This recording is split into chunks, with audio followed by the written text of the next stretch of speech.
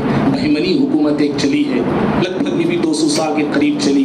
اس کے اندر بھی اکثر بادشاہ شیعہ گزرے ہیں. عادل شاہی حکومت چلی بیجاپور کی، اکثر بادشاہ یہاں بھی شیعہ تھے. نظام وغیرہ کا عقیدہ ہم سب جانتے ہیں، وہاں بھی شیعت موجود تھی اور آج بھی ان کے اثرات موجود ہیں. آپ حیدرآباد جائیں، آپ بیجاپور جائیں، محرم اتنی زوروں سے اور اتنے شوروں سے ہوتا ہے. کیوں؟ اس لیے کہ وہاں پر جو حکمران تھے، جو حاکم تھے، جن کی حکومت رہی، ان کے عقائد یہی تھے.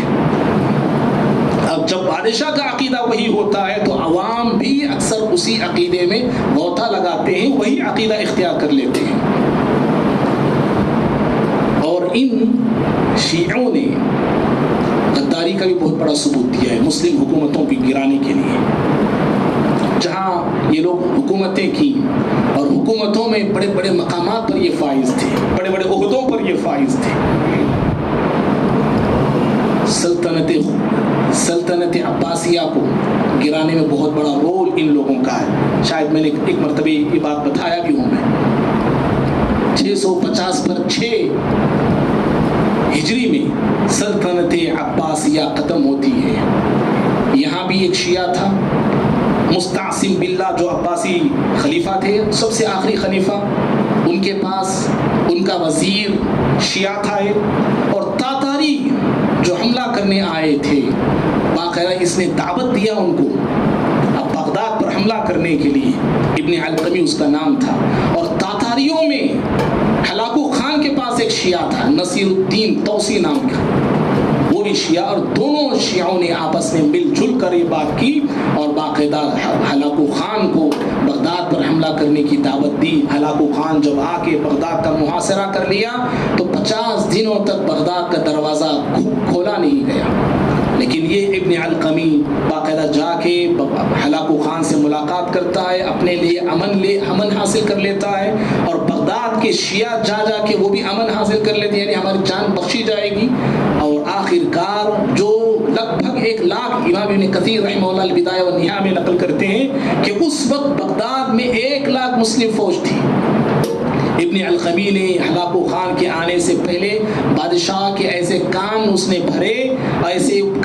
بھرے یہاں تک کہ اس نے فوجیوں کو گھٹانا شروع کر دیا.